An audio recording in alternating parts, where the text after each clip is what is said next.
આ વાત સાંભળીને પેલો સંજોગી બાવો ત્યાં આગળ આવ્યો, વર્ણિના દર્શન કર્યા અને એને અતિ અપાર ભાવ થયો વર્ણિ પ્રત્યે. અને એને થયું કે આને તો આપણે ઘેર લઈ જવા જેવા છે, આની તો પધરામણી કરાવી જોઈએ આપણા ઘરની અંદર. અને ઘણી બધી વિનંતી એમણે પોતે કરી અને એ વખતે એમણે કહ્યું કે તમે મારા ત્યાં પધારો. ત્યારે વર્ણિ કહે છે કે જુઓ, હું તો આ રામજી મંદિરના મહંતના ત્યાં રહ્યો છું, હવે તમે એની પરમિશન લઈ આવો, રજા લઈ આવો તો પછી હું તમારા ત્યાં આવું. અને એ વખતે આ પ્રકારે જે સંજોગી બાવો હતો એને પેલા મહંતને વાત કરી કે તમે કે આવી રીતે આમને મારા ઘેર આવવાની રજા આપો. ત્યારે પેલા એક પણ કહ્યું કે તમને એમને જવું હોય તો ભલે જાય. અને એ રીતે વર્ણિ પછી અહીંયા આવ્યા આ સંજોગી બાવાના ત્યાં. હવે આ બાવાના ત્યાં 2 દીકરીઓ હતી, જેમ એમ એક પુત્ર પણ હતો, એનું નામ હતું જયરામદાસ. અને એ જયરામદાસની પણ ઉંમર આ લગભગ વર્ણિના જેટલી હશે. એટલે બંનેને સારી રીતે મિત્રતા થઈ ગઈ. વર્ણિનો જે સ્વભાવ એ તો દરેકને ગમે એવો હતો, વર્ણિની પાસે તો રહેવાનું દરેકને ગમે એવું હતું. એટલે આ જયરામદાસ પોતે 24 કલાક વર્ણિની સાથે ને સાથે જ ફર્યા કરે. વર્ણિને પણ આ જયરામદાસ એવો શુદ્ધ હૃદયનો મુમુક્ષુ લાગ્યો, એટલે એ પણ પોતે આવી રીતે જયરામદાસને પોતાની સાથે રાખતા અને રોજ ગામની બહાર જે બગીચો હતો ત્યાં પણ પોતે ફરવા જતા. અને આ જયરામદાસ ગામની અંદર જ્યાં જ્યાં બધી આવી રીતે પ્રસાદીની વસ્તુઓ હોય, પૂર્વે આવી રીતે કંઈક એવા તીર્થો થયા હોય તો એની અંદર પોતે વર્ણિને લઈ જાય. આજુબાજુ પણ જે કંઈ સીમ હોય એમાં પણ વર્ણિને પોતે ફરવા લઈ જાય. ગામ બહાર એક સરોવર હતું, એ સરોવરની અંદર પણ પોતે વર્ણિને લઈ જાય. અને ત્યાં આગળ કમળ કાકડી થતી, તો એ કમળ કાકડી પણ એ પોતે આ વર્ણિને ખવડાવે. અને આ રીતે વર્ણિની પોતે સેવા કરતો.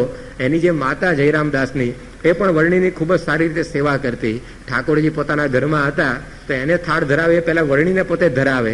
અને આ રીતે પોતે સેવાની અંદર પોતે રત રહેતી. એની પથારી પાથરી આપે, એના માટે પાણી ભરી લાવે, એમને સામે બેસીને જમાડે. તો આ રીતે આખું કુટુંબ આ વર્ણિની પોતે આવી રીતે સેવાની અંદર મંડી પડેલું. અને એ વખતે એકવાર વર્ણિએ પોતે કહ્યું કે તમે આ બધા સરોવરની અંદરથી કમળ કાકડી લઈને અમને જમાડો છો, તો આપણે એકવાર એ સરોવરની અંદર આપણે સહેલ કરવા માટે જઈએ. જયરામદાસને થયું કે બહુ સારું, એમાં શું. અને એક તરાપો એ પોતે લઈ આવ્યો. તરાપાની અંદર નીલકંઠ વર્ણિ બેઠા, જયરામદાસ બેઠા અને એમને ત્રીજો મિત્ર હતો કૃષ્ણ તંબોળી. તો આ ત્રણેય જણાએ તરાપાની અંદર બેસી અને મુસાફરી શરૂ કરી. હવે સાંજ પડી ગઈ એટલે જયરામદાસે કહ્યું કે હવે ચાલો આપણે ગામ બાજુ પાછા જઈએ. ત્યારે વર્ણિ કે હજી ક્યાં સૂર્ય નમ્યો છે, હજી તો એનો પ્રકાશ અહીંયા આપણને દેખાય છે, માટે આપણે આગળ જઈએ. અને એમ કરતા કરતા તરાપો એ સામે કિનારે વર્ણિએ પોતે પહોંચાડ્યો. અને સામે તો એક જબરજસ્ત ગીચ જંગલ હતું અને જંગલની અંદર વર્ણિ પોતે ઉતરી પડ્યા. અને એ વખતે જયરામદાસને લાગ્યું કે આ વર્ણિ આ જો વનની અંદર જશે તો પછી આ જંગલી જનાવરો એમને મારી પાડશે. માટે એમણે કહ્યું કે ચાલો તમે પાછા, અહીંયા કંઈ જવા જેવું નથી, આપણે આપણા ગામની અંદર જતા રહીએ. ત્યારે વર્ણિ કે ના, મારું ત્યાં આગળ કામ છે, એક જણ મારી ત્યાં આગળ રાહ જોઈને બેઠું છે, માટે મારે ત્યાં આગળ જવું પડશે. વર્ણિ ઉતર્યા એટલે જયરામદાસ ઉતર્યો, કૃષ્ણ તંબોળે ઉતર્યા. કારણ કે એમને થયું કે આ વર્ણિને આપણે એકલા જો જવા દઈશું ને આપણે પાછા જતા રહીશું તો વળી પાછા આવશે નહીં ઘેર, અને આવું મહામૂલું રતન આપણને પ્રાપ્ત થયું છે એ આપણા હાથમાંથી જતું રહેશે. એટલે વર્ણિની ભેગો ને ભેગો એ ફર્યા કરે. એની માતાએ પણ એને કહી રાખેલું કે જો આ વર્ણિને તું છૂટા મૂકતો નહીં, કારણ કે એ પોતે એવા નિષ્પૃહી છે ને, કોઈ જગ્યાએ બંધાય એવા નથી, એટલે એને જો છૂટા મૂકશું તે જતા જ રહે છે આપણી પાસેથી. એટલે એ માતાના આદેશ પ્રમાણે પણ એ જયરામદાસ પણ બીતો બીતો આ વર્ણિની પાછળ પાછળ આ વનની અંદર ગયો. એની પાછળ પેલો કૃષ્ણ તંબોળી એ પણ વનની અંદર ગયા. અને અંધારું તો ધીમે ધીમે જામવા માંડ્યું. અને આવી રીતે સિંહની ડણકો સંભળાવવા માંડી, વાઘના બધા હુંકાર સંભળાવવા માંડ્યા, અને આવી રીતે શિયાળની લાડીઓ સંભળાવવા માંડી. અને આ જયરામદાસના મનની અંદર એ ધીમે ધીમે ભય વધવા માંડ્યો. અને એની અંદર દૂર એક સિંહ અને એક રીંછ તરત એમણે ત્યાં આગળ આવેલું જોયું. અને જોરથી એમણે નીલકંઠ એવી બૂમ પાડી કે હવે કે આગળ જતા નહીં, કે સામે આ રીંછ આવીને ઊભું છે. વર્ણિ કે તમે કઈ ચિંતા કરતા નહીં, મારી પાછળ પાછળ આવ્યા રાખો. વર્ણિની પાછળ પાછળ જો જઈએ ને તો ખરેખર કાંઈ ચિંતા કરવાની રહેતી નથી. વર્ણિ આપણને સમજાવે છે કે તમે મારી પાછળ પાછળ આવજો, કાંઈ ચિંતા કરવાની રહેશે નહીં. તો આપણા પગલા એ વર્ણિના પગલે પગલે જો જાય ને તો કાંઈ ચિંતા જીવનમાં કરવાની રહેતી નથી. જયરામદાસ ને તંબોળી એ મનમાં તો ભય હતો, પરંતુ વર્ણિના વચનમાં પાછો વિશ્વાસ હતો, એટલે પાછળ પાછળ ગયા. અને રીંછ તો એકદમ આમ નજીક આવી ગયું અને જયરામદાસને ફાળ પડી કે હવે તો આ રીંછ એક તરાપની અંદર આ નીલકંઠને પૂરું કરી કાઢે એવું છે. એટલે એમણે ફરી પાછું જોરથી બૂમ પાડી કે નીલકંઠ હવે આગળ જવા જેવું નથી. અને એ વખતે એમણે પેલા રીંછને આગળ આવતું પાછું જોયું અને જયરામદાસ તો બીકનો માર્યો, એ ઝાડ ઉપર ચડવા તૈયાર થઈ ગયો કે આ વર્ણી તો બીતા નથી, પણ આ જો આવશે અહીંયા આગળ તો આપણા બધાનો કોળિયો કરી જશે.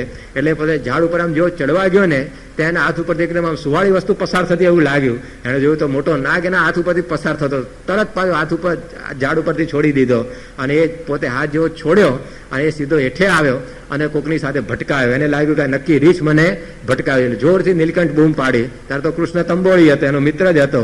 એને તો સારું થયું તું નીકળ્યો કે.